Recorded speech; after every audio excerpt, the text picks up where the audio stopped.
So very quickly, we're absolutely delighted, really delighted to welcome two international stars in our midst this evening. And the first is Sam Lebens. Sam holds a PhD in Logic and Metaphysics from Birkbeck College and is now a postdoctoral research fellow at the Center for Philosophy of Religion at Rutgers University in New Jersey. Sam's published academic papers on a wide array of issues, from the work of Bertrand Russell to Hasidic philosophy. He spent 6 years in Israeli yeshivot. He has smicha from Rav Zalman Nehemiah Goldberg, and he blogs for Haaretz. And I'm absolutely thrilled to welcome him here, and he's going to talk for half an hour on reflections on the primordial Torah and the problems it raises for Orthodox doctrine. And there'll be questions at the end. You may now go. Thank you. Thank you, sir. I just need to be near the computer to control these slides. Thank you, Maureen. Okay, so yeah, what I'd like to do in the next half an hour, and I'm going to talk really super fast in order to say all the things I want to say. Sorry, yeah, I'm going to have to be near the computer, so if people can't see me, sorry, they're not going to budge up.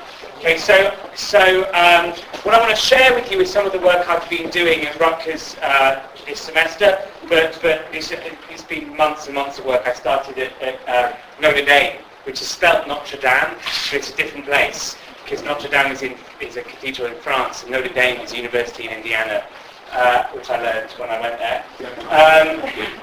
And I've been, one of the things I've been doing is researching the primordial Torah. So there is an idea that you can find right throughout rabbinic sources.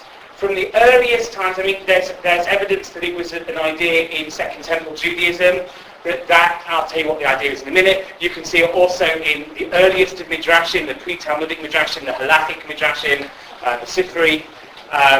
It's in both Talmuds and saturates lots of Jewish thought after both Talmuds. The idea is that before the creation of the earth, there was such a thing as the Torah, and the Torah exists somehow external to and prior to the creation.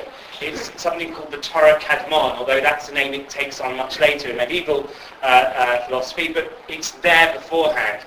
And one of the things I'm interested in doing is using the tools of contemporary philosophy to articulate a Jewish theology in much the way that systematic theologians in Christianity still try to articulate systematic theology. And one of the kind of constraints I put on the project is that, and I don't have time to flesh out what I mean by this, so if you want to ask about it at the end, do. One of the constraints I put on the project is that the ideas that I come up with have to be somehow grounded in the textual tradition. It's legitimate for me to massage the texts a lot and maybe not always be all that accurate in terms of capturing original intent, but and we can talk about whether that's intellectually honest or not maybe at the end. But it's important to me that the ideas that I come up with somehow arise out of an honest engagement with the texts and with kind of Jewish history. And I can't just...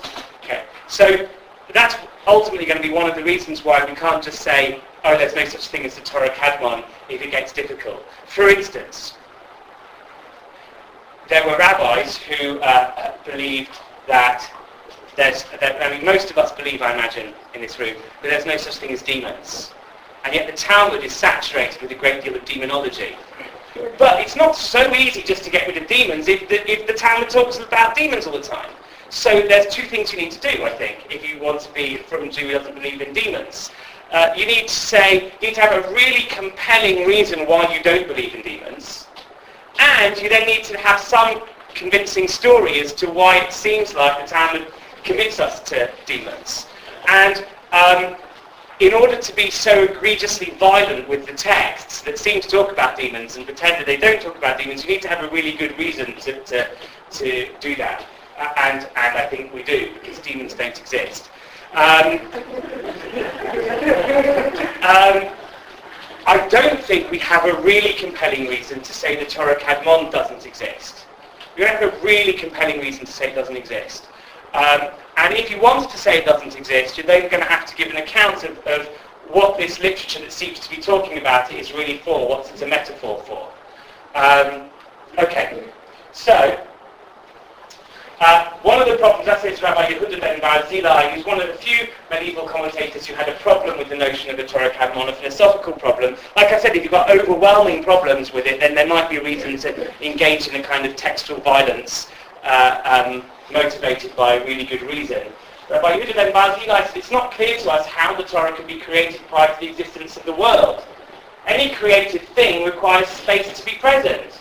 So if space had not been created, where would the Torah be? It just doesn't make sense to talk about something existing, especially a book, before creation. I just don't find this a compelling reason not to believe that it exists. Where is Moby Dick? Moby Dick is a book, and that book exists, but it's not located in space in any easy way to define. It might be located where all of its copies are.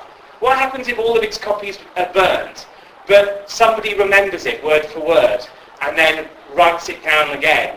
Did it stop existing for a minute before it... I mean, I don't have time to go into this part of my research now, but I have a paper coming out in philosophical studies about the ontology of literary works, and it's not clear to me that they need to exist in space. Don't think it's a problem. Maybe another problem is so when was it created? We have the where issue I'm not really worried about. When was it created? So the Midrash on Psalm says God created the Torah 974 generations before the world was created. Then 26 generations from the creation of the world until Moshe, the leader of the prophets, through whom the Torah was given. This is a very bizarre notion, 974 generations before the creation, because if you think time itself was created, what do you mean generations before the creation? Bereshit Rabbah says 6 things preceded the creation of the universe. Some of them were, typos again. Some of them were created at that point, and some of them were conceived of but not yet created. The throne and the Torah and the throne of glory were actually created before the creation, whatever that means. The forefathers, Israel, the temple, and the name of the Messiah were conceived of before the creation, but not yet created. Really weird stuff going on there. Don't know exactly how to parse it, but certainly it seems to me that if you want to talk about generations before the creation of time, you're probably engaging in some sort of metaphor. And this is where I want to turn to the Christians to give us some help. This guy here is called Origen.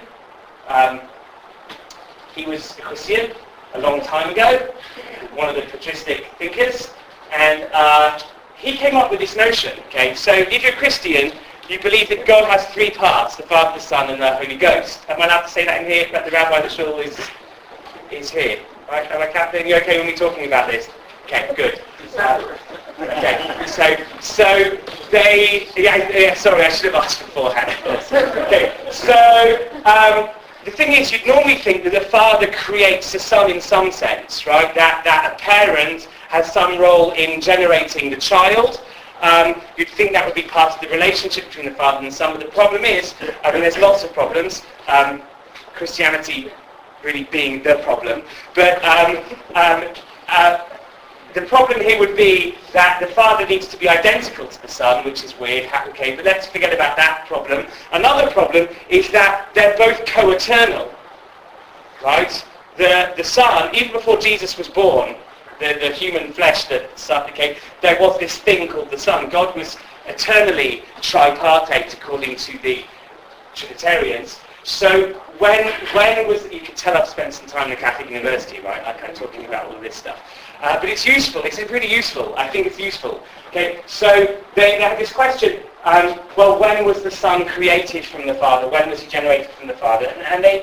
So Maurice Wilde explains, the generation was the natural term to use to describe the relation between the first 2 persons of the Trinity. The Father generates the Son. The Son is somehow dependent upon the Father. Nevertheless, certain special modifications were obviously required. One of the most important of such modifications was the removal of the idea of temporal secondariness. The Son didn't come second in time, which would normally be associated with the Son as generated. This modification was achieved by affirming generation to be an eternal process rather than a temporal event. The idea is the Father is constantly generating the Son, and the Son is constantly being generated. As was put by G.L. Prestige, another Christian theologian, the begetting of the Son, this is all Origen's idea, the idea of eternal generation, that's why I have this picture of him. The begetting of the Son was not an event in time, but represents an eternal process within the eternal being of God, no less actual at this moment than it was before the worlds were made. So this is what I want to say about the Torah Kadmon. I'm just using Prestige's terminology, borrowed from Origen. God's creation of the Torah Kadmon was not an event in time, but represents an eternal process between a timeless God and his timeless Torah, no less actual at this moment than it was before the worlds were made. Sam Lebens. Okay, isn't that cool? I did that. Yeah. Okay. So this leads us to a very late midrash, Shemot Rabbah, a post-Christian midrash, so you can read into that what you will. The Holy One, blessed be he, said to Israel, "I sold you my Torah. It's as if I was sold alongside her. It can be compared to a king who had an only daughter. One of the other kings requested to take her to his land and marry her. The father king said, 'My daughter, whose hand I have given to you in marriage,'" I'm sorry about all the patriarchy here, especially after the really awesome panel yesterday on feminism and orthodoxy. But I think there's something beautiful to take away from this midrash nonetheless. The father king said, "My daughter, whose hand I have given to you in marriage, is my only daughter. I can't allow you to take her away from me, but I also can't tell you not to take her with you because she's your wife. Rather, do me this favour. Everywhere you go, make for me a room so I can live with you. Since I cannot let my daughter go," so that like the father-in-law says to the son-in-law, "Please just build like a guest room wherever you go because I can't bear to be away from my daughter." So said the Holy One, blessed be he, to Israel, "I gave to you my Torah. I can't allow you to take her away from me, and I can't tell you not to take her. Rather, everywhere you go, one house make for me, so that I can live among you." Right? The Torah is God's daughter. Right? So I really think, and you can certainly sketch the history from Second Temple Judaism times, from Philo. In Christian theology, God's wisdom, the Logos, the Son, is identical to God somehow, and it also becomes incarnate in Jesus. In Jewish theology, God's wisdom isn't identical to God, and it's not God, it's his wisdom, right? Because we don't have the whole Trinity thing. But his wisdom becomes incarnate in the Torah, in Scripture. And just like the Christians would call Jesus and the Logos the Son of God, we have this tradition of calling the Torah God's daughter. Okay? So I think that you could basically, that prelim, which is eaten into too much of the time that I really wanted to talk about, is supposed to demonstrate that the metaphysical problems you might have with thinking such a thing exists, like where does it exist, when does it exist, are not overwhelming problems. And if loads of Jewish sources seem to commit to the existence of this thing, we don't have an overwhelming philosophical reason to say no, it can't exist, in the way that you might vis-a-vis demons. Okay. So now the question is, it's clear from the texts that the Pentateuch and perhaps the oral law, so the Chumash and the Torah Sheba'al Peh, are in some integral way related to this Torah Kadmon, right? So the question is, what is the relationship between the content of the Torah Kadmon and our primary focus right now is going to be the Chumash. And the first theory is what I'm calling the Pentateuchal theory, because the idea is there's a lexical identity. Okay? The Torah Kadmon just is the Chumash. It's the same words in the same order. Okay.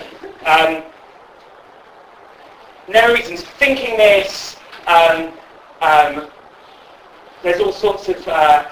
this is just one example, but there are all sorts of midrashim where Moshe, when he gets the Torah, he basically just goes up to Sinai, grabs the Torah from the heavens, from the angels who don't really want it from him, and they take it down. And Hashem in this midrash, this Agadata, has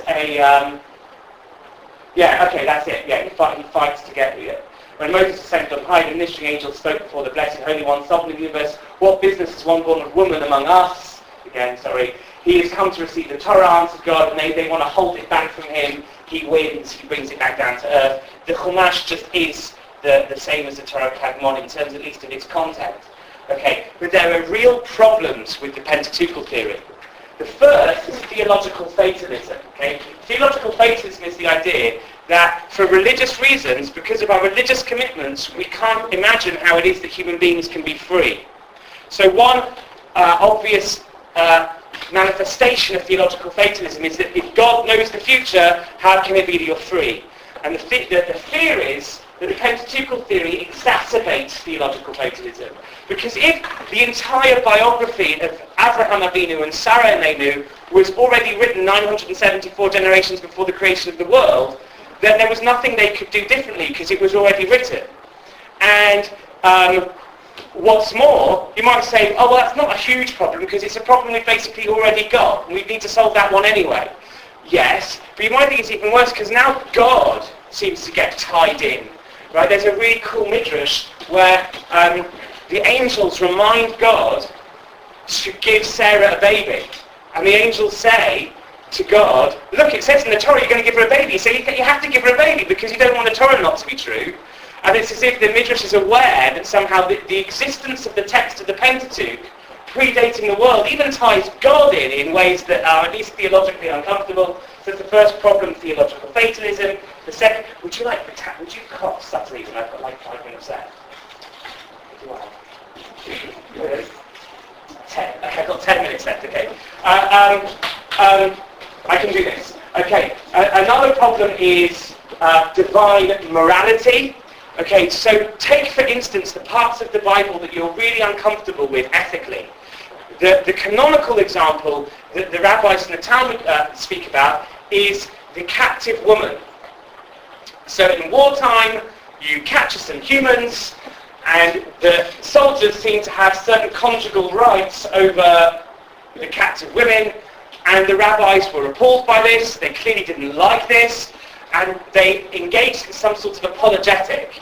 And the apologetic was something like this. In wartime, terrible things happen. Soldiers engaged in warfare are completely off the leash, and they engage in rape. And there's no way that God saying don't rape is going to stop someone who's about to raping, because they know they shouldn't do it anyway, and they're going to do it. But maybe if we have a law that says, look, you can have sexual gratification from this woman, but you have to do it in this delayed and restrained way, in a way that makes her a wife, in a way that gives her civil rights into Israel proper afterwards, they say it's still horrible, but it's the Torah making a compromise with the evil of man. Now, a lot of people in this room are not going to be satisfied with that apologetic, and I understand that. But even that is closed off to you if you think that the Torah Kadmon is lexically identical to the Pentateuch, because if the Torah Kadmon was somehow bigger than the Pentateuch, then it could include this phrase: because of the evils of man, in certain times in history, it's okay to have these rights, but of course this is just contingent on X, Y, and Z. If the Torah Kadmon was bigger, then maybe it has that kind of hypothetical framing for this law. But if the Torah Kadmon is identical to the Chumash, then the Torah Kadmon isn't big enough, and you can't engage even in that apologetic. I'll really hurry up now. These are easy. Textual implausibility.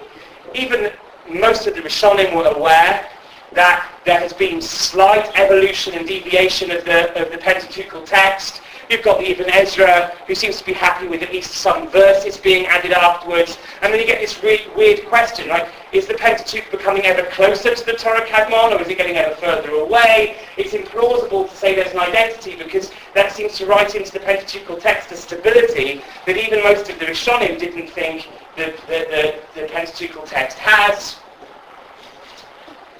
Scientific implausibility. Okay, so in the introduction to the Chumash of the Ramban, I spoke about this in the Shul of Suda Shlishit. The Ramban says that, well, God looked into the Torah Kadmon to create the world. The Torah Kadmon is God's wisdom. It's the wisdom with which he created the world. So it must be that every item of knowledge you could need in order to create a world must be in it. Nuclear physics, we spoke about the Higgs boson, it all needs to be there. And the Rambam says it is all there, somehow encoded into the crowns and the combinations of the letters. And most people would say, no, it's just not there, right? It's there in God's wisdom, but it's not really there encoded in the Pentateuch. And I don't think that's necessarily a heretical thing to say. There's this thing I want to call the Azulai heresy, because I got it from Abraham Azulai. I'll finish with this slide and just try and summarise what I really want to say. The wisdom and esoteric knowledge in the Torah are infinite. It's impossible they should all be passed on to a human being who is finite. To think that the entirety of God's wisdom could be contained in ink on parchment, that's heretical. So that might lead you, basically, to a theory in which you think that the content of the Torah Kadmon is somehow wider than the content of the Pentateuch. I call that the Pentateuchal plus theory. And unfortunately, there are a number of problems with that theory. Another way you can go, which I get from Ishbitz and Tzadok Cohen, is the idea that the Torah Kadmon is this infinite paradigm that the Pentateuch and the oral Torah aim towards, gesticulate towards. It's like a paradigm. They don't even contain, but they somehow gesticulate towards. And the basic, I can send people a draft of my paper if anyone's interested. The basic thesis of the paper is that there are actually really uncomfortable, from an Orthodox point of view, corollaries to any of the accounts you give of the Torah Kadmon. Either you say it doesn't exist, but all of our texts seem to talk about it existing, and then you've got this huge hermeneutical program. Well, what were they really talking about? And that's a problem.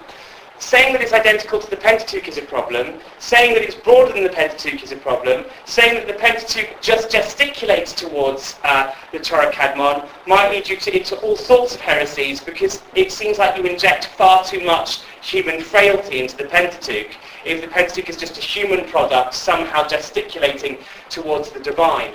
But there are views like that. Even, it seems, the Rambam in Mor Nevuchim, that Moshe Rabbeinu, and you see this in the Rashbam very clearly in his commentary in his early comments to Bereshit, that Moshe played a role in clothing the content of his Sinai prophecies into words. Right? But that's dangerous to say, because as soon as you introduce human frailty, it's dangerous for the edifice of orthodoxy. Okay? It's not dangerous if you're not orthodox. It can be dangerous for the halakhic edifice. So the project I've been doing is a problematic, which is, if you want to do systematic Jewish theology, you're going to have to give an account of the Torah Kadmon.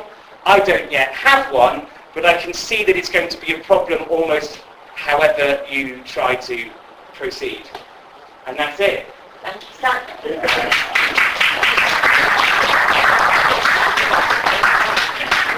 The thing about Sam is he does this kind of brain scrambling exercise, and if anybody would now like to poach any of the eggs that he's just scrambled, please raise your hand. Can we turn this off? Can someone...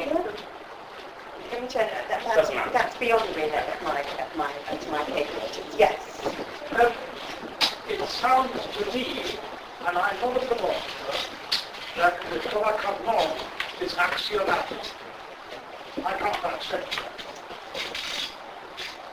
What do you mean it's axiomatic? You simply assume it exists simply because various Chachamim said this.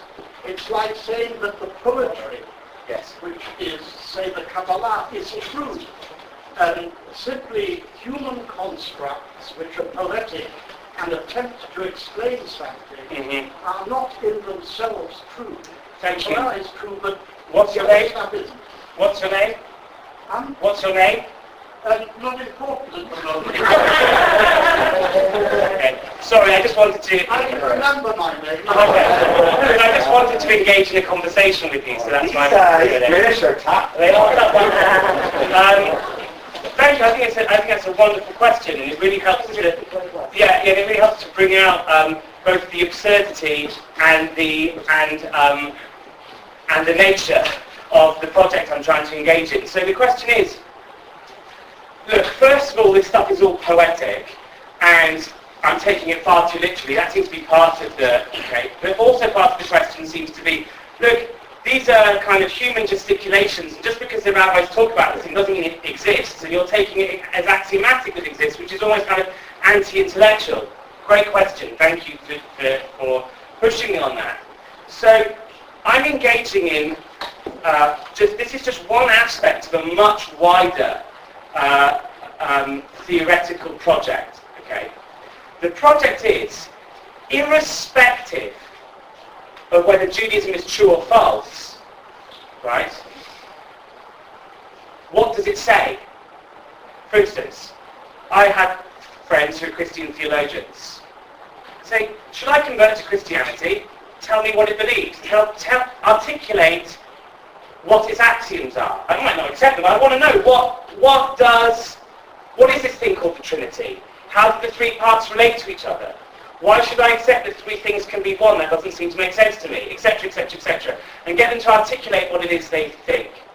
Another part of the project would be, once we've given a consistent picture of what the body of faith is, what the body of doctrine is, why on earth should I accept that? What I'm trying to do here is to take a body of literature which is obviously poetic, and say, just like, by the way, Plato's dialogues are obviously poetic, and yet they still embody theses.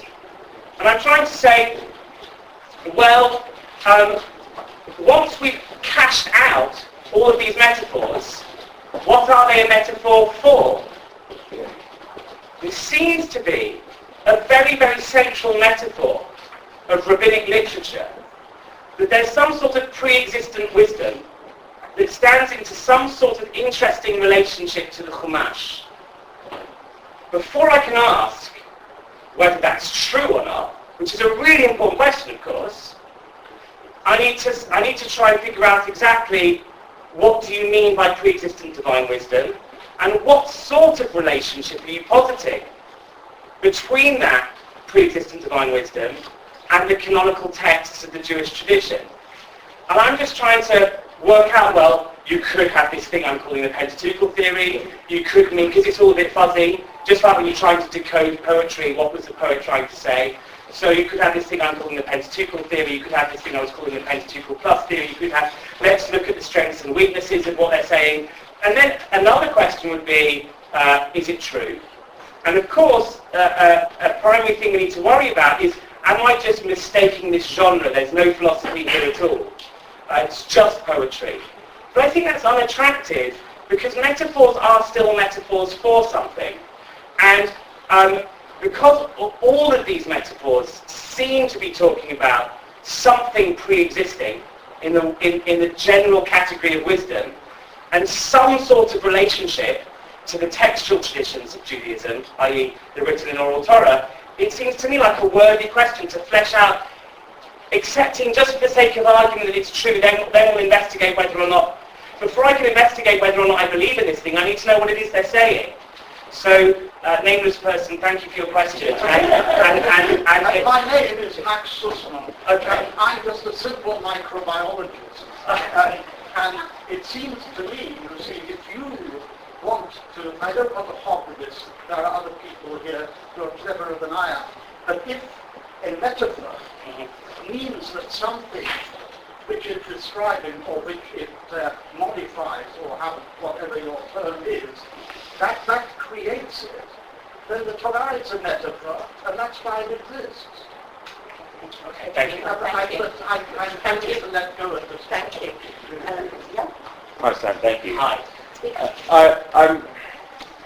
Here's an idea. So, Torah, at some point in history, in human history, replaced idolatry. It was specifically replacing idolatry as a response to existential question: why we're here, what are we supposed to be doing whilst we're here? And when I say Torah, I'm not really sure what I mean, because it could be Pentateuch, it could be Torah Sheba'al Peh, it could be something wider than that. It seems to me that the the primordial Torah, Torah Kadmon, is a construct that was created by Chovevei Torah, lovers of Torah, to further root and embellish its usefulness, its truthfulness, its beauty, and that's all it needs. Okay, so that's that. Thank you, John. Thank you, Jonathan. That certainly could be the case. There are two. That certainly could be the case that the Torah Kadmon was constructed because of certain sociological and historical agendas. But there are two very different questions. There's the question, why did anyone ever think this stuff up? Right, that's a historical, sociological question, and it's an important question. There's another question, what was it they were thinking? Can you give me a clear account of what it is they were thinking? And the third question is, irrespective of what the reason was for their thinking it up, does it also happen to be viable and true? Okay. Now, in Jewish studies departments, what tends to happen is Jewish ideas get studied historically and sociologically. Why did the Hasidic mystics come up with all this crazy stuff? What political and social agendas did they have, and what sorts of idols were they trying to break? Another question is, but forgetting about what caused these ideas to come about, and also forgetting about whether they're true, what are the ideas? And we have a fuzzy literature, a poetic literature, that seems to talk about this ideal Torah, and to talk about a relationship between that ideal Torah and the Pentateuch and the oral Torah. The job of the sociologist, anthropologist, and historian, and it's an important job, is to tell us what caused these ideas to be born, what were the agendas of the people thinking them up. And the jobs of the philosophers are, first of all, to give a much clearer account of what they were probably saying, and then to investigate its plausibility. And we should remember that just because an idea was thought up in response to a political, social, or whatever agenda, doesn't mean that it's not true. For instance, I can explain why it is that I believe in democracy anthropologically and sociologically. It's because I was born in the West. Likelihood is, if I was born in China, I would believe in a different political theory. But that doesn't ipso facto mean that democracy is false, just because I only happen to have come up with it because of a social agenda, or come to believe in it because of a socio-historical context. Two questions. Why is it that people come up with the beliefs they come up with? Another question, is it true? And it might strike people as really bizarre for me to be able to accept, oh yeah, they only came up with the Torah Kadmon because they were fighting against idolatry. And still to accept, oh, and they're also right. It exists, and it stands in this relationship to the Pentateuch, or... So can I just come back? Yes. First of all, the analogy to democracy is not fair, because democracy is not truth. It's just a political system. It's not. You can't say democracy is the truth. No, I don't think that's right. I think democracy. So everybody here. Right. So I think democracy it's a political theory that includes certain ethical maxims which are either true or false. It's certainly liberal democracy, which talks about the moral force of consent and individual autonomy, as opposed to the ethical principles underlying communism. They could be true or false. I think that if I was born in China, it's probable that I would have different views about the value of autonomy, consent, and so on. And that doesn't mean that just because I was caused to have the beliefs I do have about consent and autonomy, that those ideas are ipso facto false. I just need to give a different justification, a philosophical justification. I'm going to put a minute on this. I know there are several other questions, and quite right too, but I'm going to stop it at this moment. There will be a chance for Q&A afterwards to both our speakers, and maybe you can trickily disguise them as general questions when we get there. Also, if anybody would like to read the full paper, I have a a draft of a full paper about this problem, with no answers, but this problem, you could just come and get my email address or look me up on Facebook and harangue me for it. Thank you very much.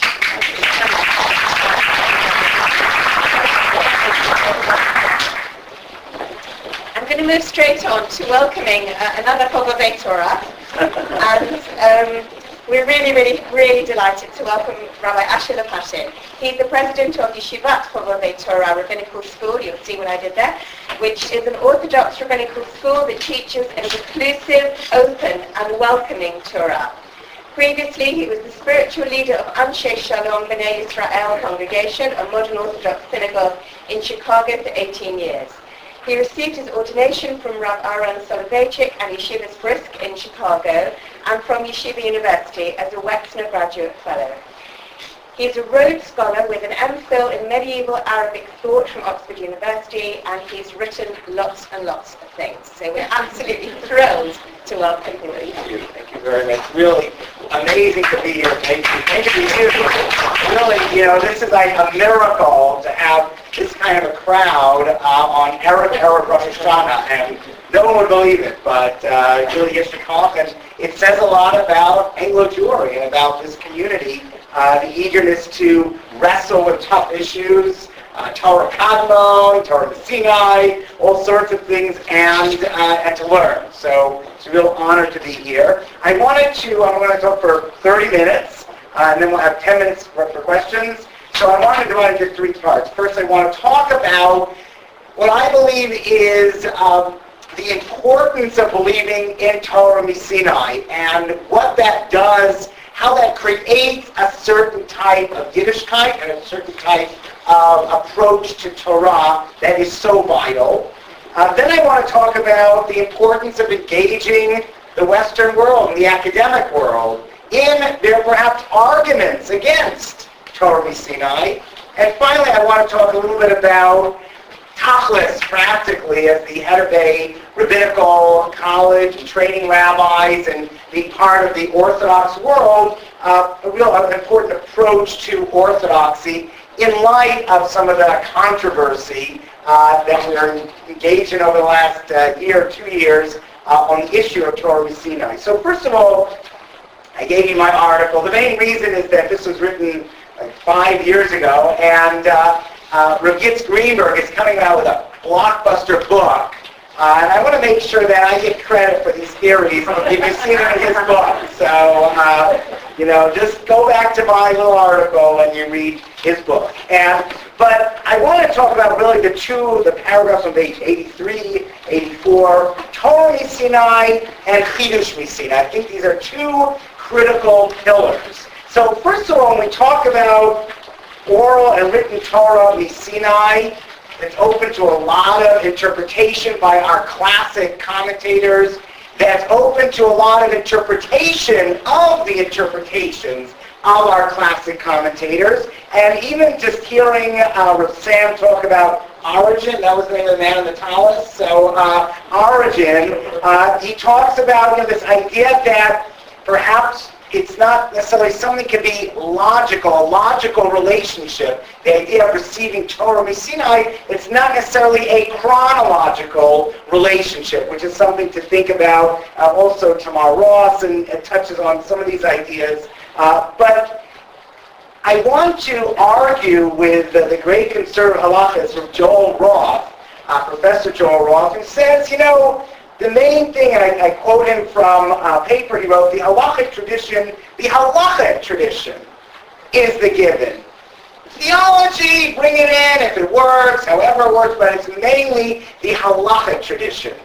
And I really feel that what has driven Orthodoxy and what allowed it to survive and to thrive is that it's powered by a theological tradition, by an idea of Torah Misinai, an idea that, and it's poetic, whatever it means, metaphor, whatever it means, I believe it as true, that we stood at Sinai and received this oral and written Torah. So what does that do for us? It gives us a sense of awe and reverence for the Torah, that this is a divine work that we received from HaKadosh Baruch Hu.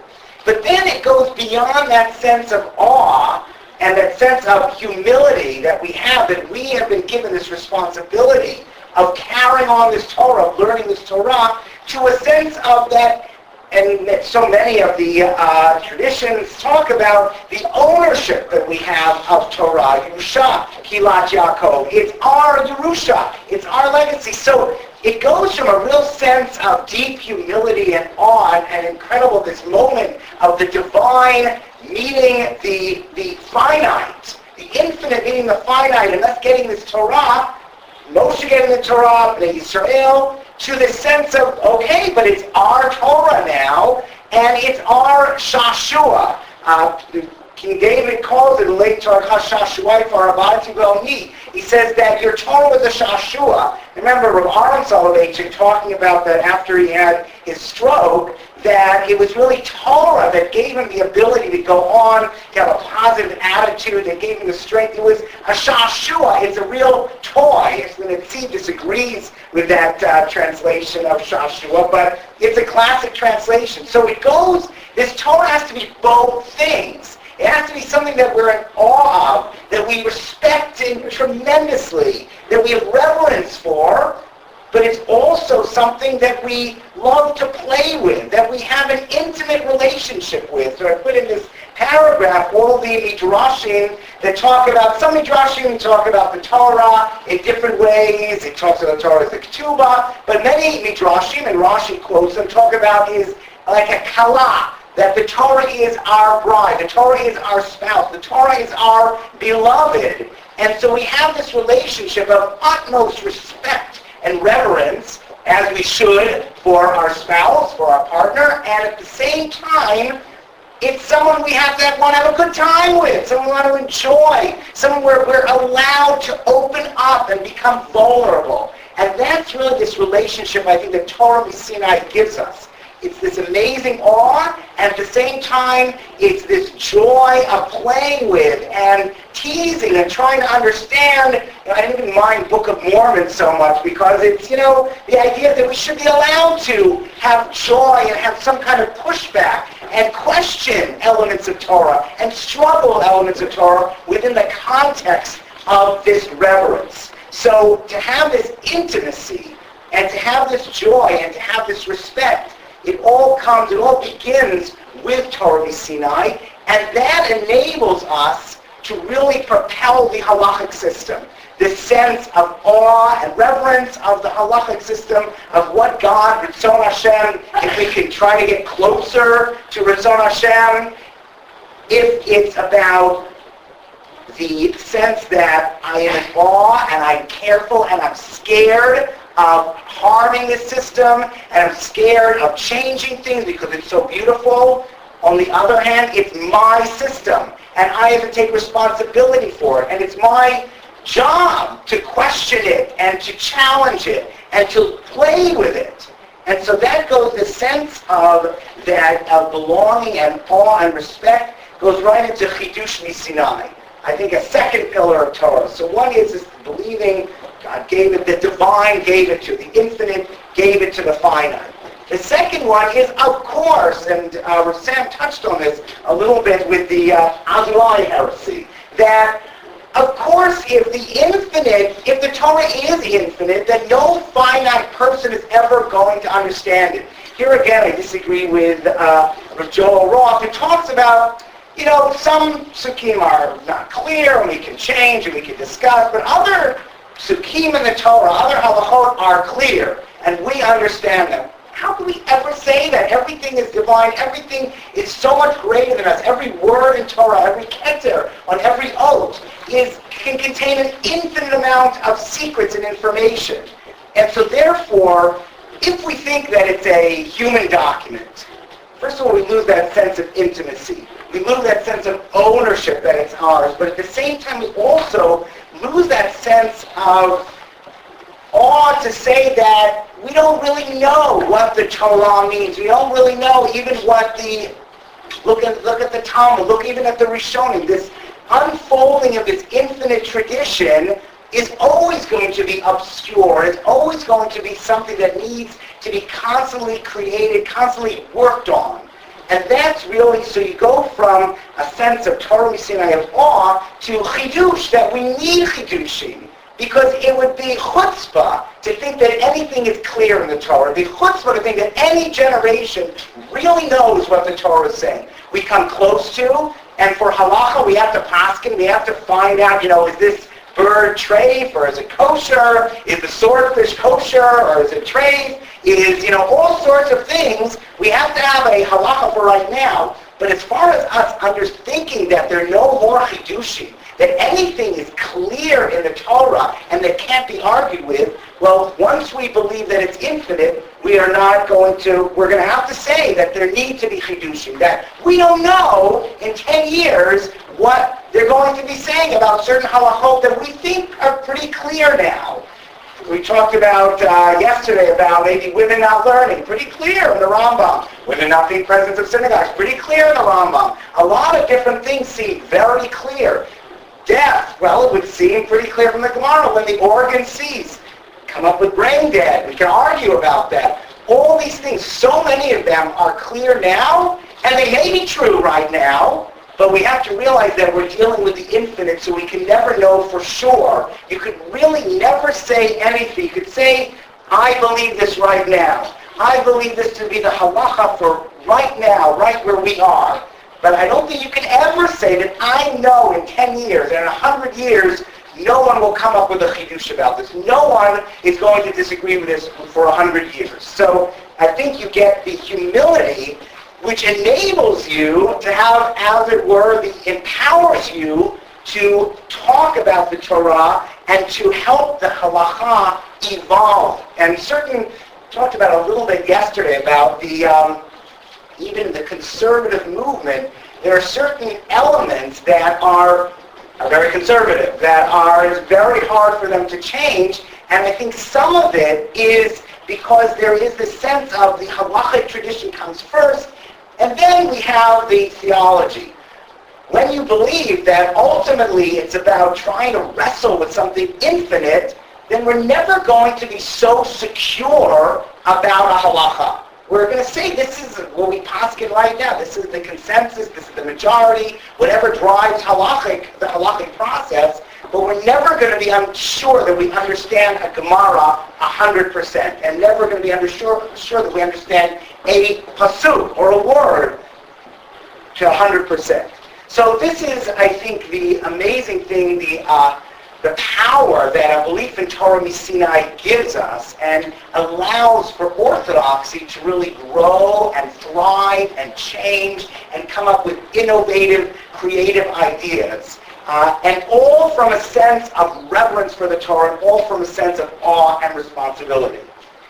Okay, so at the same time,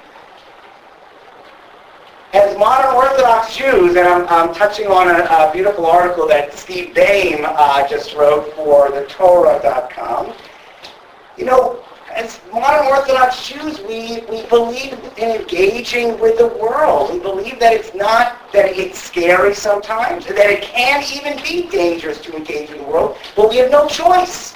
We have to open up because the world is going to seep in, and we're going to have to find ways of contending with the world, even in areas that the world seems to challenge us.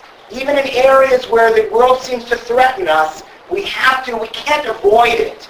We can't hide from it. We have to engage with it.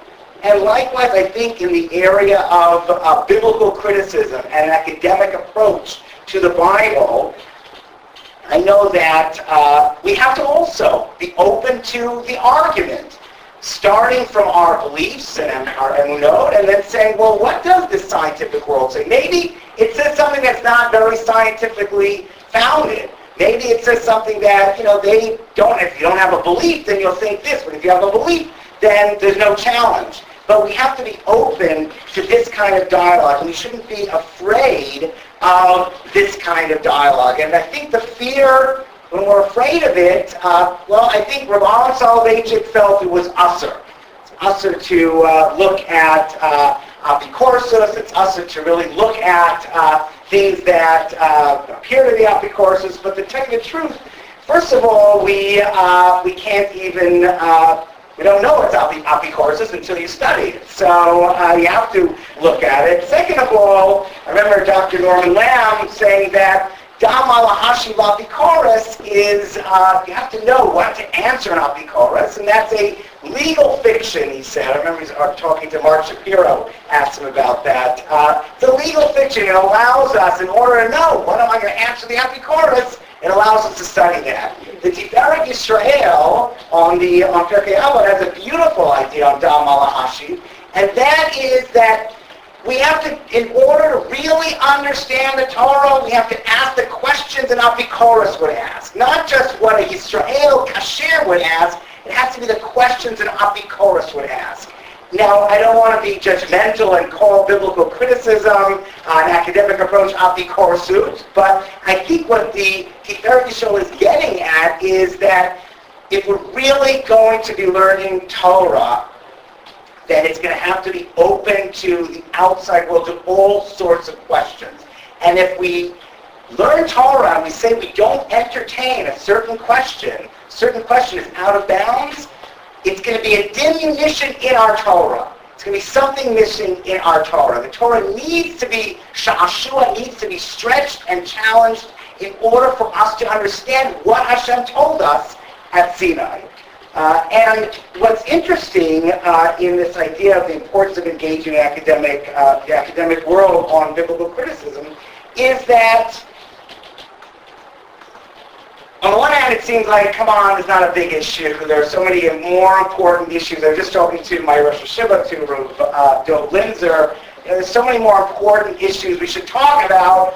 Let's forget about biblical criticism for now. Let's talk about, women's issues and world issues in Israel and all sorts of things. But I spoke to Mark Brettler, who's one of the founders of this site, the Torah.com, TABS, which sort of deals with these issues of Orthodoxy's encounter with academic biblical studies. And he says over 100,000 hits. And that was 6 months ago, a year ago almost. So maybe it's 200,000 hits. That's how you mean. What's that? But even besides you, Sam, I think it shows that there are many Orthodox people that are interested in this, that it's not just a side question. I think really that we've held it off for a long time. Events in England, Soloveitchik in America, they've been holding back the dam, and I think there's an interest within Orthodoxy to discuss this. Even at the Gush, at Har Zion, where Amnon Bazak has a book, Ara Yom Hazeh, where he wrestles with these issues. Why is he writing the book now? Maybe why does he spend his time talking about other things, about the kind of people that need to be converted in Israel? There are many, many other issues, but I think that this issue perhaps is an issue whose time has come, and that's why it is worth engaging. I'm not saying that everyone needs to engage in it, but it's a legitimate issue to discuss. Finally, I just want to mention that we've been getting in yeshiva after one of our musmachim was in the Jewish Chronicle all the time. Wonderful man, Rav Zev Farber, came out in favor of certain positions that seem to go beyond orthodoxy. We were under a lot of pressure at our yeshiva to disclaim them and to say he's not orthodox, these opinions are not orthodox. And the last year and a half, we really resisted that. We put out a statement what we believe in, that we believe in traditional Torah Misinai in all its traditional interpretations.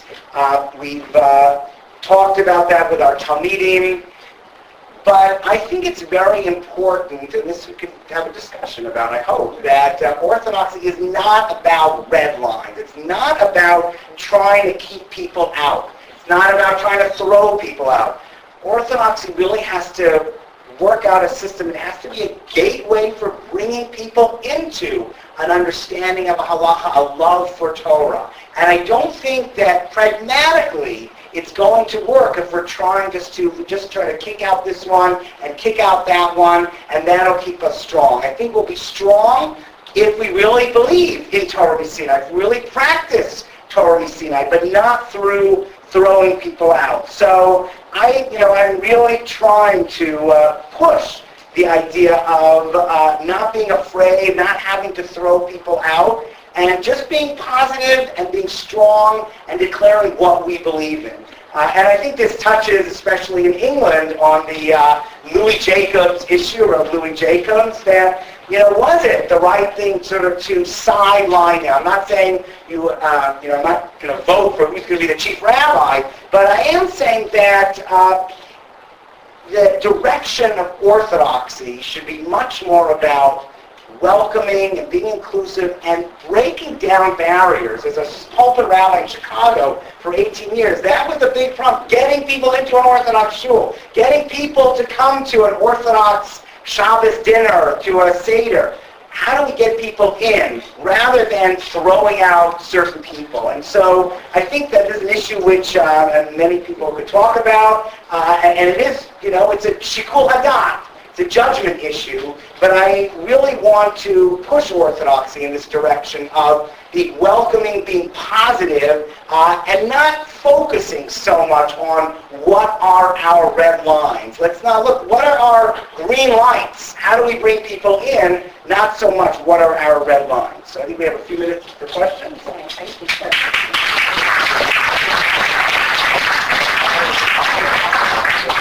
4 words do spring to mind. Wish you were here. Does anybody have any questions? Any questions? This might be a question for both speakers. Can you speak up, please? Yeah, this might be a question for both speakers, but I was struck by the difference between, on the one hand, the project to draw out the outline of what Judaism says, a sort of set of doctrines that is Judaism, which you can accept or accept and reject at the end of the day. And on the other hand, Judaism focuses on people, experiences with people, bringing people in. Can these sorts of things fit together? I mean, are the two speakers giving us 2 options from here on, or do you think that something can be worked out? I mean, I'll start, and then I think that actually is really supporting what Rav Sam is trying to do, like find out what Yiddishkeit believes in. What do we believe in? What do we believe in, regarding Torah Kadmon? So I'm all in favor of it. Let's work on that rather than, focusing on what we don't believe in. The Shalom Asanis in the morning. So you see, in the morning you wake up, you're cranky, you don't know who you are, but I don't believe in this, I'm Shalom Asani this, I know I'm not that. But, if you ask Jews in America, they know they don't believe in Jesus. What else, what about, that's the first of the Ikarim, they don't have any other Ikar. So let's begin to work on positives, on what do we believe in, how do we make sense of this, what are our principles. So I actually do think that we are very much in harmony, and you're right that when you continue to focus on what you believe in and clarify what you believe in, you will, naturally people will see that orthodoxy is this, and it seems like it's not that. I'm really just pushing where the focus should be. I'll wait till Okay, so you've got a first-year student at Kobe who takes this really on board and says, A, it's important, theology is really important, I can't strip that. B, yes, the floodgates have opened and I need to engage with this epitosis to honestly understand what makes sense. And he comes to the conclusion, after considerable thought, that it is virtually impossible that the tradition, that the Torah was dictated word by God, is true. He's thoroughly convinced it's not anybody can go somewhat beyond that. Okay? Whichever of the manifestations of that. Does he have a place of hope? Will you give him ordination? Will you send him into a community? Frank. Great, good question. Topless? All right, deserve it. Come on. So first of all, the person has to say, I believe in Torah Misinai. And we struggle with some students that have a pretty broad view of that.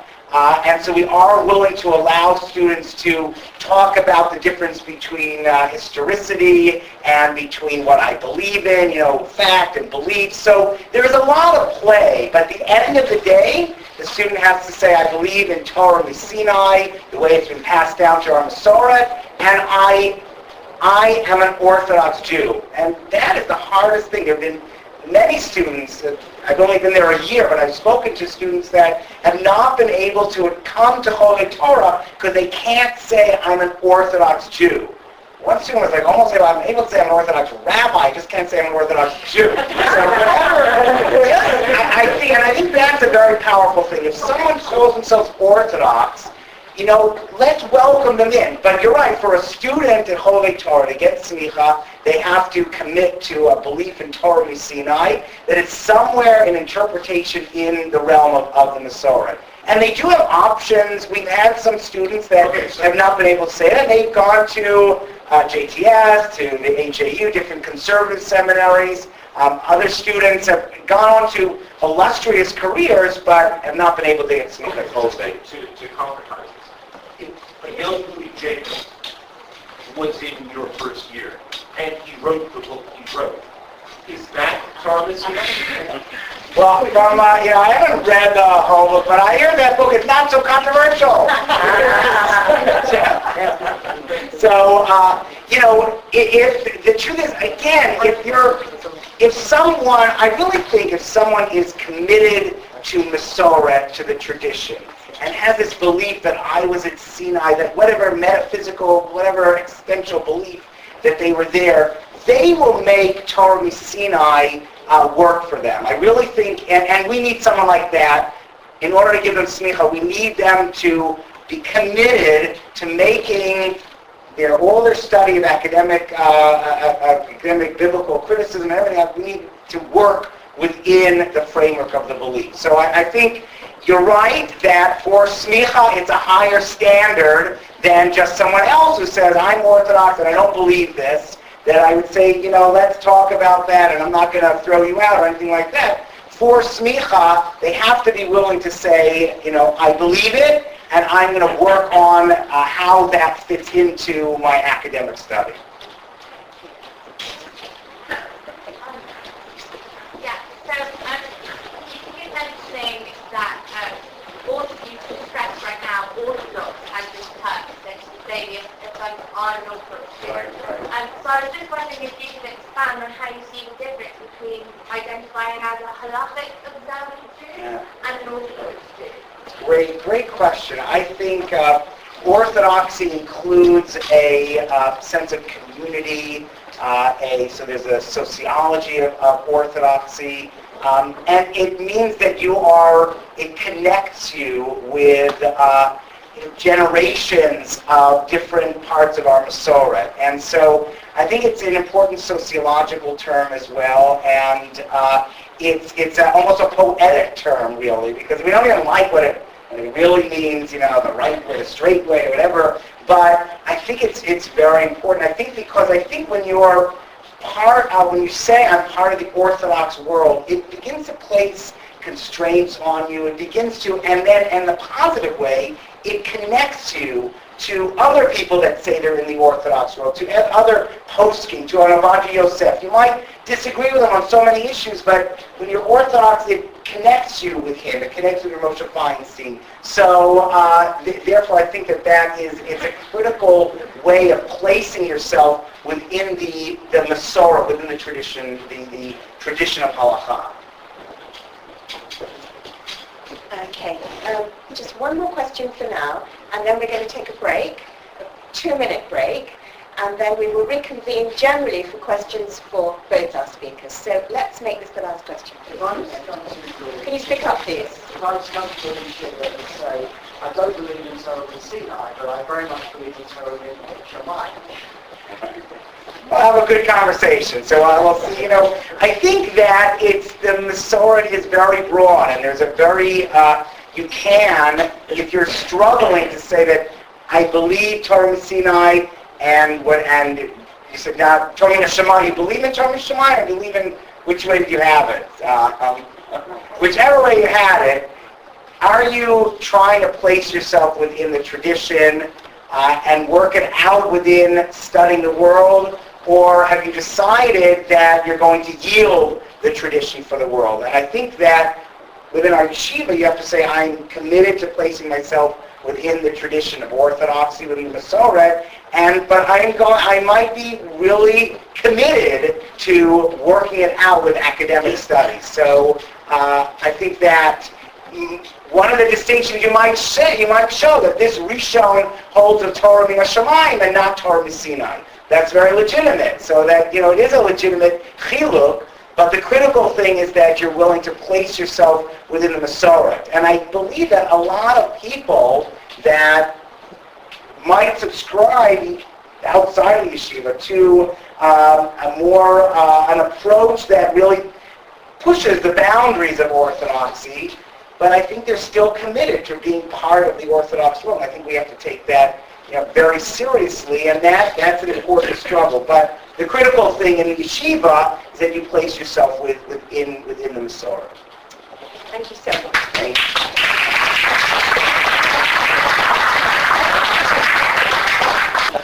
I'm going to restrain myself from taking the opportunity as chair to ask my own questions straight from the off, unless there's a lack of questions from the floor. So I'll put it out there first. Who wants to go first? I'm just going to sit under the table. I don't think I can discuss this as a general question. It's really a question of Rabbi. It's to try and understand precisely what your methodology is. I wouldn't try and do that. Well, let me ask you this. Now, my understanding is that what you're saying is that there's a theological proposition that you find questionable. The first test is whether it's utterly unsustainable. If it's utterly unsustainable, then I think in your words it's legitimate to do violence to the sources and reinterpret the set. But if it's not utterly unsustainable, then you study A, what it is, and B, whether you believe it. Now, my difficulty was in understanding why the demons passed the test of being unsustainable. Okay. Torah Kadmon failed. Okay.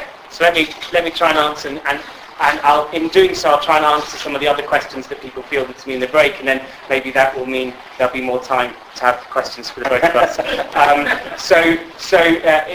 best way I can say is, let's put it this way. There's a lot of mythology in Judaism, okay? And what's really interesting about how Judaism evolves is that we keep creating new myths out of older ones. So, for instance, the rabbis of the Gemara would read Brightot, like earlier rabbinic texts, and try to fit them into the halacha, and it didn't work. So they would violently reinterpret them sometimes, as if they had no concern for the original intent of the authorship. How is that okay? Well, I think that what's happening is Judaism is this kind of body of myth, and I don't mean myth in a pejorative way, that cannibalizes itself and grows out of itself.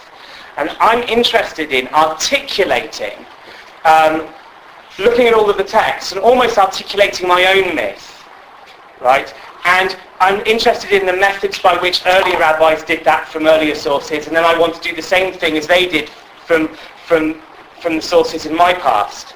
And one of the things they do is to say, well, I really want to respect this body of text, and I want to accommodate as much of it as I can. But if there's something which completely offends either against my ethics or against my metaphysics or against then I'm going to do my very best to kind of massage that text.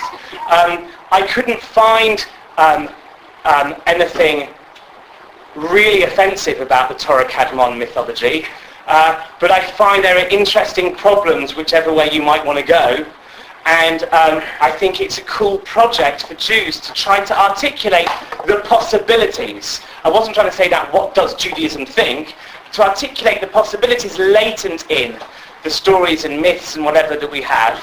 And it's another much harder and it's another much harder question that I don't think we can get into right now. Why sign on to a myth? And it's not as simple as is it true or is it false? I spoke yesterday about the relationship between naive theology and sophisticated theology, and I don't want to repeat all that, so talk to me some other time. There are going to be some beliefs that I really think it's important to talk about truth and falsehood, like I really believe that God exists, but I might think that we access him through myths. And then the interesting question isn't whether the myths are true or false, but what's true according to the myth. And I'm trying to build a consistent picture from inside a certain mythic perspective. And that's all I want to say right now. But thank you for the question. Question for Rabbi Shasik. You're talking in the article about the concepts of inclusivity and multiculturality and nation stuff. How concerned are you about the ultra-Orthodox perverting these principles or using these and going against that sense of nation stuff? I saw the article by colleague Rabbi Kendler who talks about the incident of Shepherd, the 8-year-old girl. And he was talking about the issue there of sexualization and objectification. How, in your mind, how big a concern do you have about recognizing these principles? Yeah, I think that the Haredi world also believes in these principles, and what really concerns me is that there's something sociological going on, and there's political, really, when it's a matter of power politics. I see it in the issues of, it's not only in the Haredi world, but when there are cases of molestation, there are cases where children are not being protected properly, and when a parent goes to the police, then the community attacks the parent for going to the police. So I think that the big problem is fear, that there's a tremendous amount of fear of the outside, fear of the world, and the real problem of structures, communal structures that are highly problematic. And so I think that really the Haredi world would agree with everything in this thesis. I think maybe even the Israel stuff, how the Haredi world is very much on the right of not giving away territory and not doing this and giving it to Hamas and all that stuff. So they might not celebrate Yom Ha'atzmaut, but they're very connected to Israel, except for the fringe of the Satmar, and really only the fringe. So I think the key thing is, what concerns me is that when the Haredi world doesn't really practice the values that they really share. Now again, it's not only the Haredi world, also the modern Orthodox world, when because of fear and because of a structure, and we're not really putting these into effect. And I do think that there's this model from Europe that you're always against the state and you fight the state, and that is a model that I would hope that in America that eventually changes, and in Israel that changes, but I think we're still many communities are still in that model of viewing the outside world as something negative that you have to fight, that you have to fear. And so I think it's that fear and that construct, political construct, that really gets in the way of these principles that I think the entire Orthodox world would subscribe to.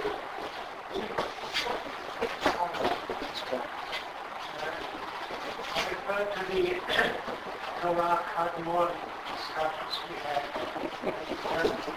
Just reminded of two similar aspects of philosophy or theology. Firstly, the Zohar itself makes itself up as a Torah Kadmon. And secondly, the Aristotelian philosophy goes to the unknown, which goes back forever. So are they not really related, those two? Yes, the gentleman, the question was addressing some of the kind of intellectual antecedents of the Torah Kadmon theology. So you have the Zohar he mentioned. Indeed, the Zohar subscribes to the Torah Kadmon theology. There's one of the canonical examples of The Zohar says God looked into the Torah and created the world, and perhaps the Zohar presents itself as part of the content of the Torah Kadmon in conjunction with the Pentateuch and other things. And Aristotle's notion of the unmoved mover, this perfect transcendent God and his wisdom. Also it ties into Plato, the idea of Platonic forms, that anything in this world is just some pale reflection of a perfect ideal. So even our own Torah is just a pale reflection of a perfect ideal. So it's also part of Jewish Platonism. Yes, and it goes back to earlier questions about the kind of sociology of belief. How did the Jews come up with this stuff? Well, we didn't create it in a vacuum. Yep. I suppose that when you asked about the Lopatin, where would you put something who said, I believe the Torah is mine. I believe that the Torah was given to Moshe by himself. But the Torah we have today is not exactly the same, and it was edited and there were bits that were transposed so that it is the old Torah that been transferred word of mouth to the century. So I believe in the Torah. I just feel that the biblical criticisms of the written Torah, a lot of them are accurate. Where does something like that fit in? I think that's a beautiful way of staying within the Masorah and different opinions in the Masorah and making it work with studies, with the world around you, with the academic world. It seems like that type of a person is really trying to maintain the framework of orthodoxy. And so I think that there are many Mefarshim, and we mentioned even Ezra, but others that would very much support that. So I think that that's sort of the direction that the yeshiva and I think orthodoxy should encourage people to move in, to really, contend with biblical criticism and to look at it and to engage with it in a positive way, but then to go back to our sources and say, you know what, this is really supported by many of our sources, and that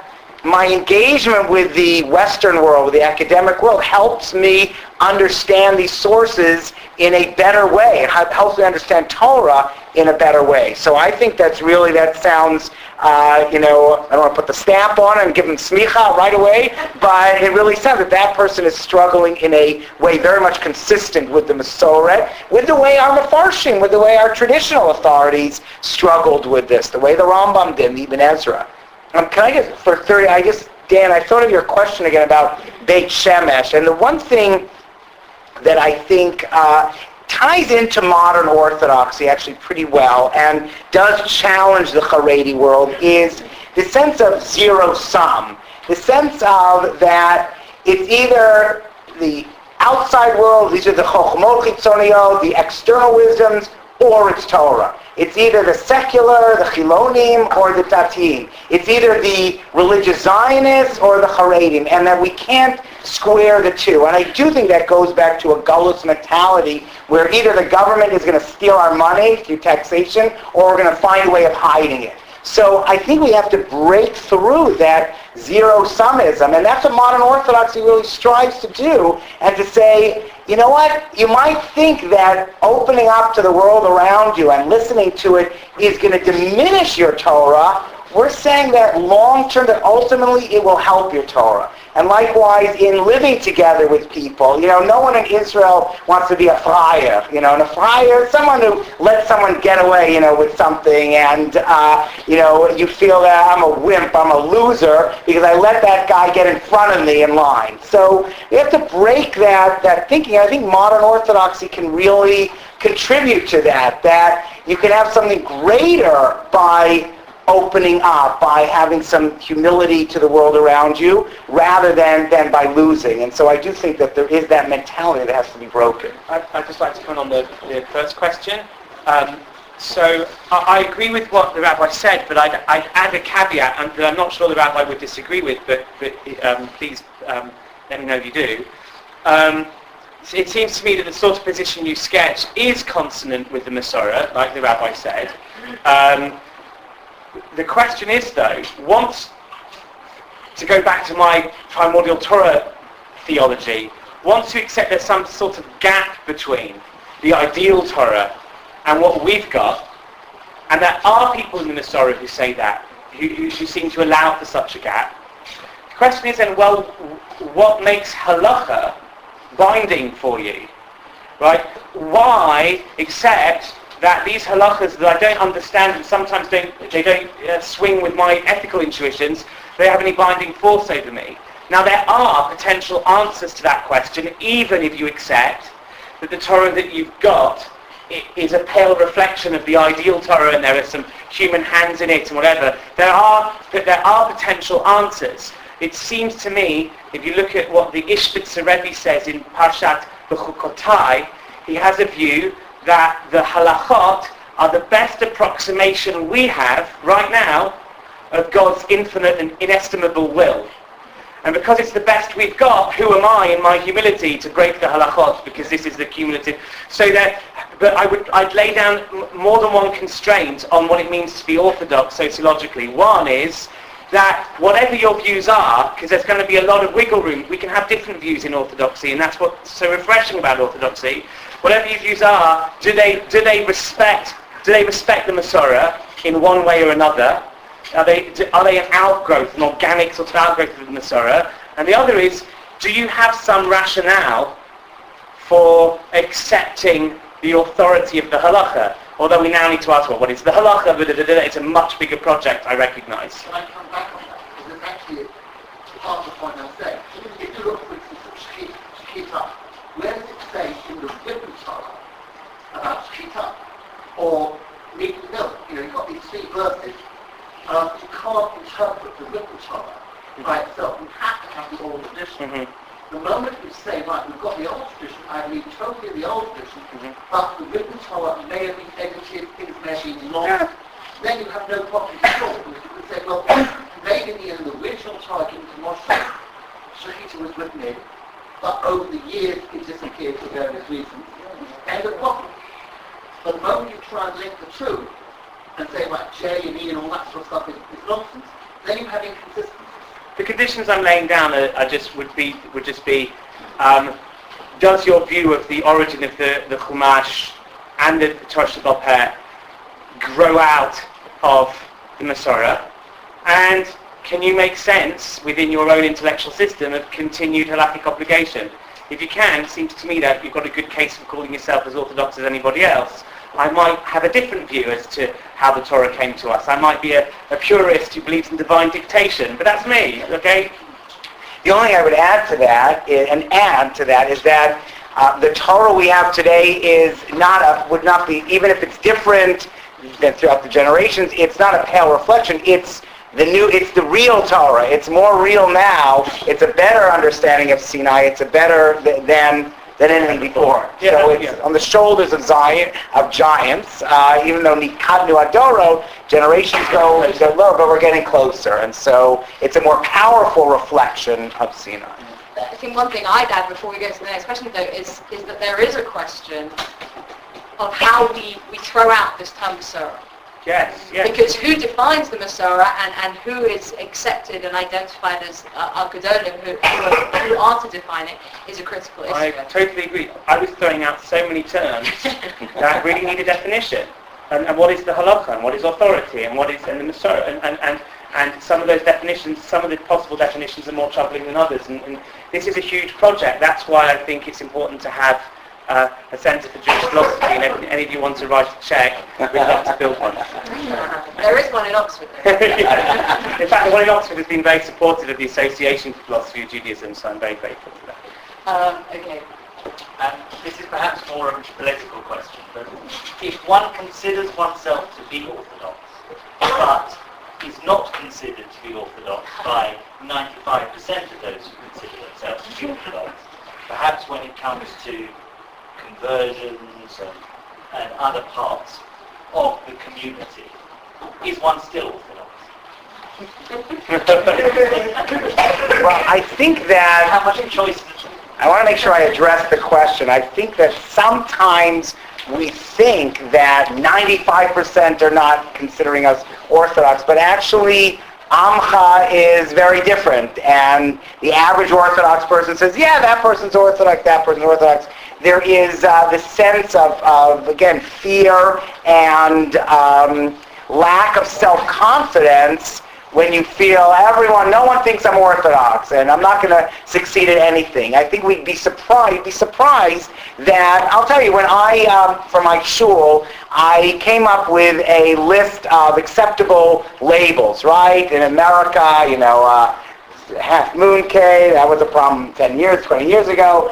Tablet K is not good, and OU is good, and this one's not good. And, the CRC, the main Hashgacha in Chicago, had a very narrow list of their acceptable labels. And I came up with a bigger list, and I was very open about the ones that I felt were not acceptable. And this list took on a lot of authority. Many people copied it and put it on the refrigerator, not only in my community, but in many communities. And, it's Asher Lopatin's idea of which labels are good. I worked it over also with the CRC, and we had some disagreements.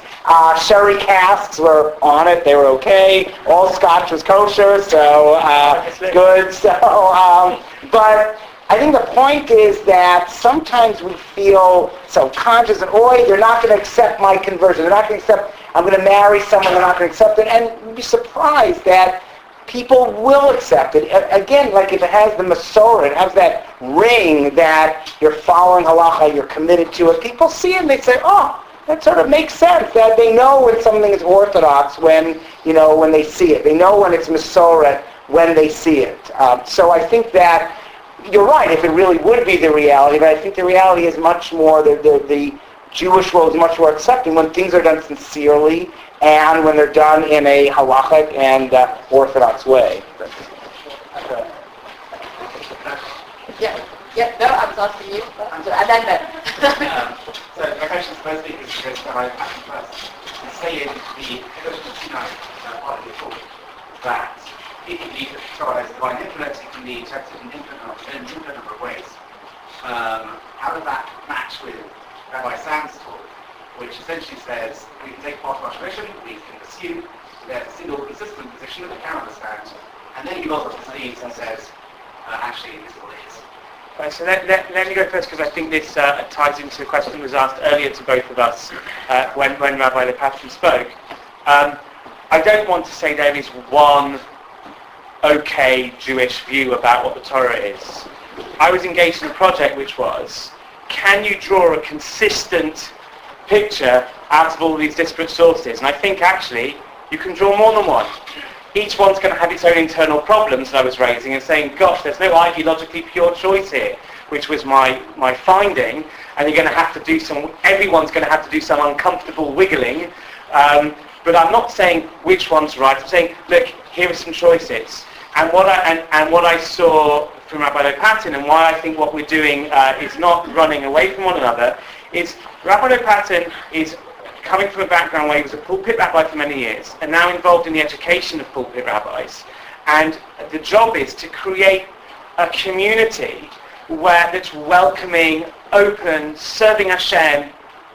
I am sitting in an ivory tower trying to figure out what sorts of things could these communities consistently be thinking. And there's a lot of them. And I think both jobs are important. I don't think they run afoul of one another.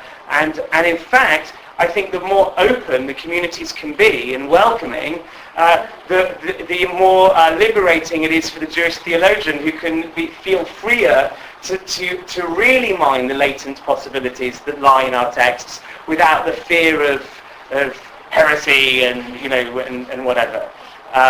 So I think we can work in partnership.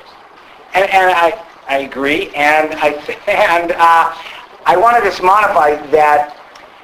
There are things that are right and there are things that are false. There are truths and there are falsehoods. And it doesn't mean that it's not relativism. I believe there is a truth, but it's huge and Hashem is infinite. So there might be an infinite amount of truth, but there might be an infinite amount of falsehoods also. So it's just that we don't know. There are potentials And we don't know always what that potential is. But definitely, Klape Shmaya, and God knows that there's some things that are right and some things that are wrong. There's your last question. I'm not particularly well defined when I'm talking about the areas. I want to bring psychological motivation into the theory and maybe refer to somebody who's generally not on the edge of the Orthodox camp, which is people like Rabbi Dr who use arguments about mass revelation to motivate people to see halakha in a particular light. I reckon to have awe or fear of changing it because there was an interruption or rupture in the laws of nature at that moment. I was wondering if you have an account which kind of neutralizes or naturalizes it, kind of it would be called just revelation as Greek epiphany, then it's something that we could connect to the Masorah, but a lot of the motivation, I think, for a lot of people is lost. And so it may be okay for a rabbi to justify it being within the Orthodox denomination, but I think in the long term it has to be something that kind of sits well, that actually gives us a reason to get up every morning and go to Shacharit. And so I want you to reflect on whether or not you think Misinai should psychologically motivate obligation, and if so, how with a naturalist. My answer, as short as I could make it to that cool question, and such an interesting question, it would probably be the following. So right now I feel very currently, using a word I defined yesterday, that we're standing on the precipice of the days of awe, and that God has the books of life and death open up before him, and I'm filled with fear and trepidation. Almost makes me want to run away right now. And I don't get that because of Lawrence Kellerman's arguments.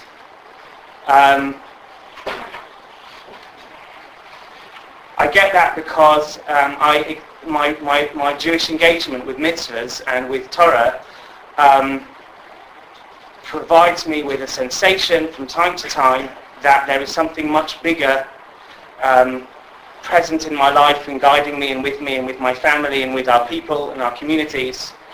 And it's inchoate and it's mystical and weird and I don't know what to make of it, but that's what powers me on, not any argument or syllogism. And the key question for me is, can we create a type of orthodoxy that's open to academia and penetrating insight, but doesn't lose that emunah pshuta? And I think as a community we're probably failing pretty systematically to do that. But I still don't think the answer is, believe in the historicity of a naive story. I can't believe that, and I think that we need to be much more creative in how do we, just like the question is, how do you train someone who's tone deaf to appreciate music? The question is, how do you train people who are theologically deaf to appreciate the music of religious experience?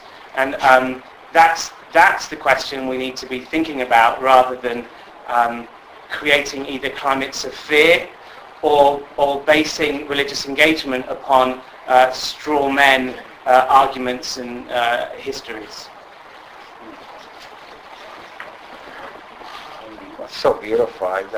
But inspire people, get people inspired, not whatever it takes, but whatever resonates with them. And I think the danger is that it'll break, when they find something that everything they believed in is challenged by something, that it'll break. But so I think we have to create sort of a climate where people know that different people are going to be inspired by different things, and it's going to be right. It might not be a historical fact. It might be just a feeling that you have. And emunah pshuta is beautiful. So definitely inspire people, but different people are going to be inspired by different things. And that's why I think really rather than try to push away what inspires people, let's welcome what gets people inspired in the morning to get up. So, I don't dismiss even like Aisha Torah's, all their, numbers, games, and all those things. If it brings people in, there's a value to that. And I guess the idea is that when they get to shul, they're inspired to get to shul in the morning, then you have to give them the tefillah that's inspiring. You have to give them the things that really are part of our religion today. So whatever inspires them, but then really make sure the system is working.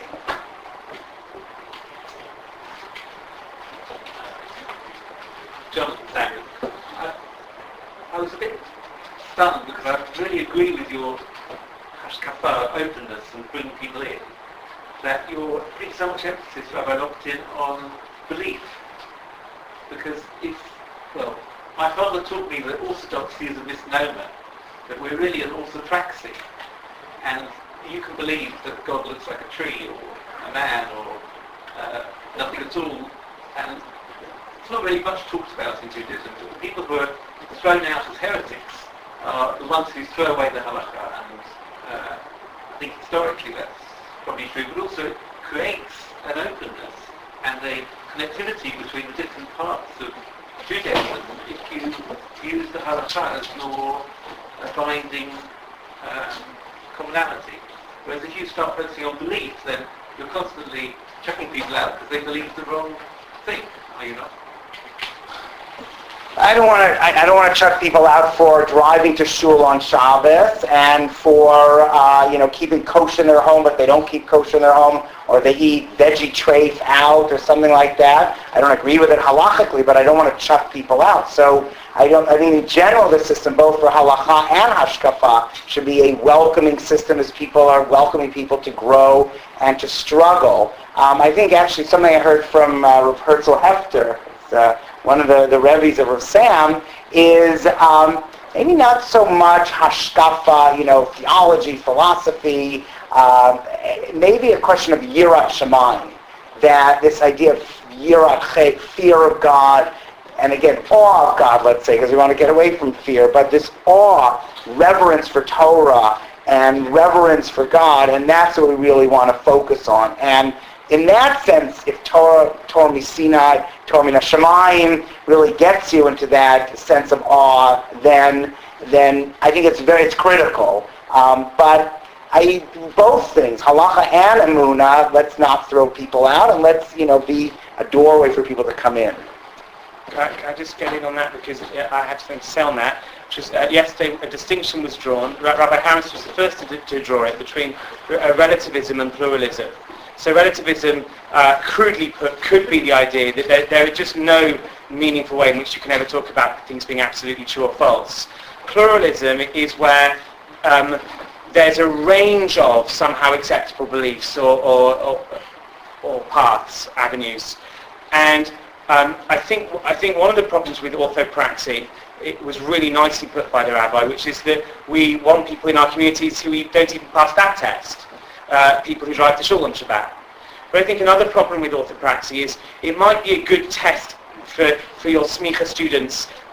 For instance, you can't be a rabbi if you're not at least striving to be halakhically observant. Fine. So it might be a good test, but it still doesn't define. It might be a good test for something, but that doesn't necessarily define what it's a test for. That's to say, if you don't, within this pluralistic framework, the rabbi might have one set of beliefs and I might have another set of beliefs, and our two distinct sets of beliefs are both sufficient for compelling us to halakhic observance. Right? But if we had no beliefs, then why would we be observant? Surely even Yishai Leibovich, who is one of the thinkers most associated with orthopraxy, the notion of orthopraxy, had certain beliefs that motivated his orthopraxy and made sense of his orthopraxy. I don't think you can do away without beliefs with beliefs altogether, but we can give them a much narrower role to play, and that's where pluralism comes in. I don't really care what you believe, as long as whatever it is you believe is sufficient for generating yirat shamayim, yirat chet, a desire to want to engage with the halachic system, etc. Okay, I'm conscious that there are more questions, but our time is out. So it falls on me to thank both of our speakers and for really, as was suggested. Can you say a few words? We have 2 more minutes. We do have time. Can you say any reflections? I'm sorry to put you on the spot. If you want one reflection, I would say one name is relevant in this conversation that brings, I think, what the two of you have been saying together in some respect. I'm glad to say she's a woman, and it's Tamaros. You can't talk about primordial Torah and the notion of Chidushei Torah without thinking about this notion of cumulative revelation and the notion of a relationship between a primordial Torah, which actually precisely provides the basis for constructing an account of the flexibility that can and should exist within Torah for reinterpreting, and I think that's what I would take out from what the two of you have said together, to draw them together and offer as a way into our Yom Narayim, I think. But as I say, firstly, a great thank you to our speakers, to everyone who's been involved, but above all else, to embarrass him once again. And he deserves it because he's really put in so much effort. To David Sheik.